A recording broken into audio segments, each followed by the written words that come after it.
Bill Cosby was here last night at the Santa Cruz Civic, and he did this whole long routine about the Garden of Eden story.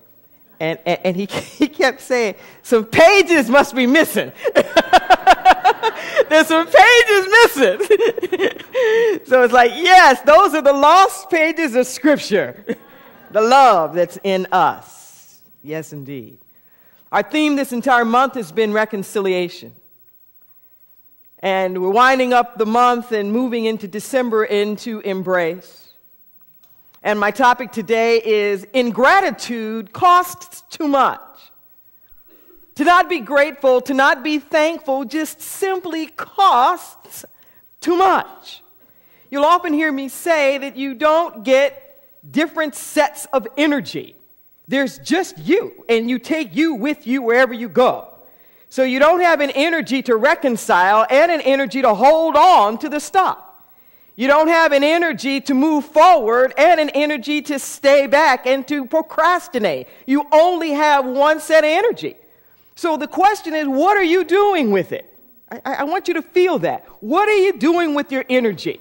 If energy could be measured in dollars and cents or ounces or pounds or something, and you looked at your day and said, where do I spend my energy?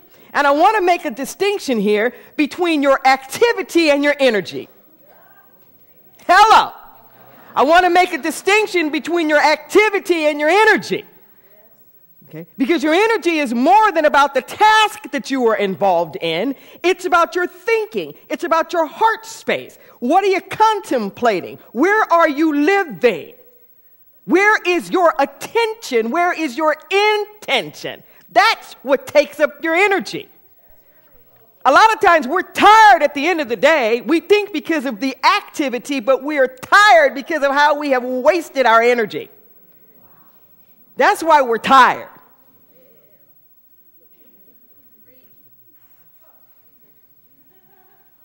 Ingratitude costs too much.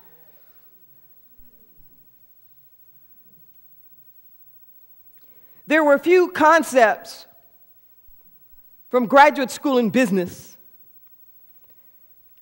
that I found had such profound spiritual applications. I speak of this from time to time. The notion of the opportunity costs. When you are calculating the cost of something, they have what they call the hard costs.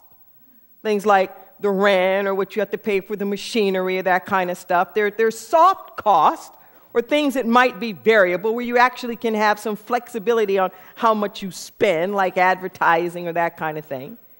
But then there's this other cost that we rarely take into consideration enough, and that's the opportunity cost.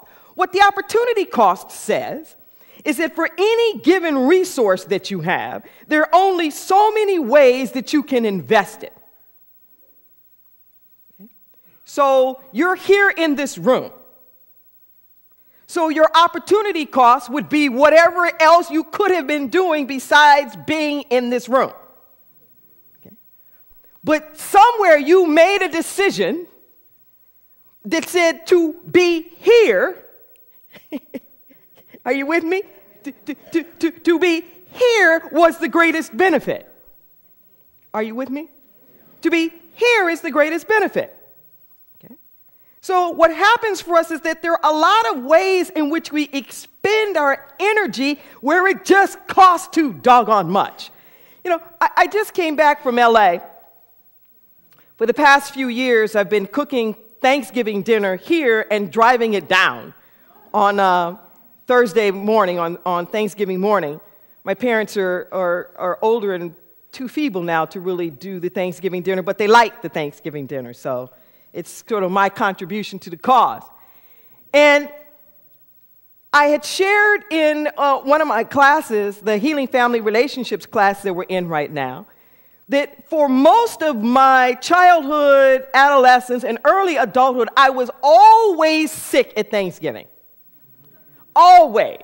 I had the flu, I had the cold, or something or another.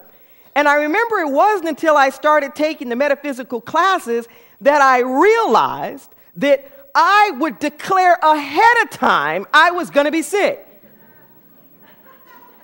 I'm always sick at, it became like a mantra. It was this affirmation, I'm always sick at Thanksgiving. And it took me till I got into classes to realize that I was making myself sick at Thanksgiving because I didn't want to go.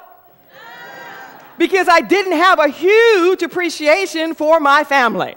And if I was sick, then that gave me some way out and some excuses that maybe I could be like relieved from the table or not have to stick around the whole time. Are you with me? And I began to realize, and I remember the first time that it really got me, and I said, you know, I'm going to do a different affirmation here. I'm going to try this stuff out that they're talking about. And I'm going to start affirming ahead of time that I have a wonderful time at that Thanksgiving dinner. And what's more, I'm going to trust these folks and teaching me these things in these classes that my family are spiritual beings.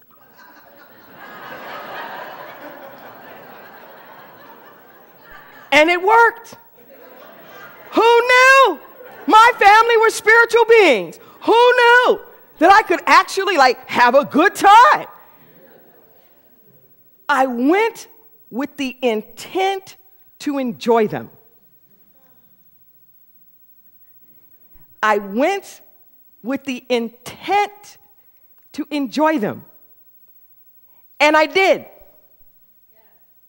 I did. I had a good time. And what I realized was my lack, especially now that I'm older, my lack of intent to enjoy them, I missed a lot of people. A lot of people. I grew up with a very large family, extended family, where, I was like a teenager, so my great-grandmother was still living, and her siblings. And when I look back at it now, you don't have a real appreciation for it, when you're young. But when I look at it historically, that I was raised and around these people who grew up in Reconstruction, siblings born in the Civil War. Just a whole nother universal thing that if I had just been willing to pay attention, okay? My ingratitude cost me my history. My ingratitude cost me my legacy. It's like I know some of the stories, but I'd like to know more. Are you with me? So my great-grandmother, my grandmother, my father grew up next door to his grandmother. And she basically raised them. So I know that her mother was pure Cherokee. I know that her father was a free black man in Texas who would send his wife across the Rio Grande to have their babies to make sure they were born free. I knew that my grandmother, my great-grandmother, and all of them were literally born in Mexico just so that they would be free. But I wasn't present with them. Are you with me? It costs too much. What winds up happening is that when we get into our hearts, and this is a big problem for us with reconciliation, see, is that things happen and then we lack appreciation. Because something happened that we think we didn't want to have happen, then the whole thing's bad. The whole event's bad. The whole relationship is bad. The whole endeavor is bad. We throw the baby out with the bathwater because it didn't turn out exactly the way that I want it to turn out. I stop having any gratitude for what happened at all. Instead of seeing a gift in it, all I can see is the problem. All I can see is the thing that I didn't like. And you know what? Then I don't get the gift. Then I don't get the gift. And when I'm stuck in all of the judgment, it costs me reconciliation. My lack of gratitude costs me reconciliation.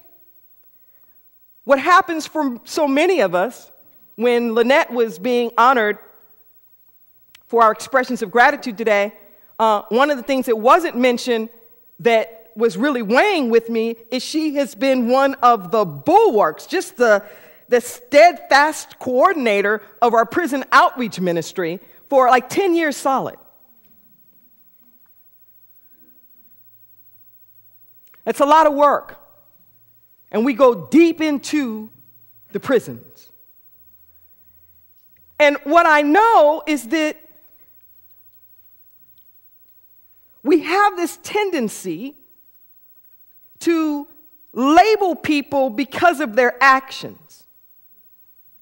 We have this tendency that if you've hurt me or you've done something to me or whatnot, you stop even being a real human being in my mind. All I can see is what you've done. We do that pretty generically anyway. If I go to the grocery store and you're the cashier, people don't always see a whole person, they see a cashier. Where we pigeonhole people according to their functions, their jobs, like what they're doing, and they're not whole, real people to us anymore. And then we don't appreciate them.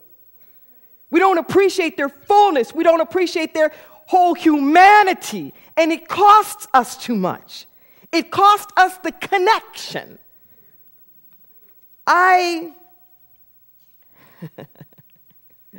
Believe it or not, I used to be very argumentative. I used to have a lot of opinions. And I was a debater. And I could slice and dice. And the thing about being a debater is that, for any of you who aren't familiar with how debates go, you never know what side you're going to argue. You have to come prepared to argue either side. It actually helps for reconciliation. Because so many of us get dismissive of the other person's opinion. We don't even take the time to want to learn it. But if you're really about reconciliation, if you're really about, you're going to take the time to actually know what the other people are thinking. You're going to take the time to know what's going on with them. You're going to do that. But what I have learned through the years is that the amount of anger and rage and self-righteousness I used to have costs too much.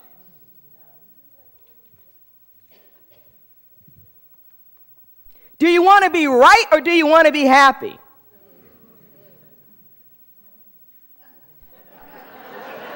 Do you want to be right or do you want to be happy? Because I've been right sometimes. All by myself.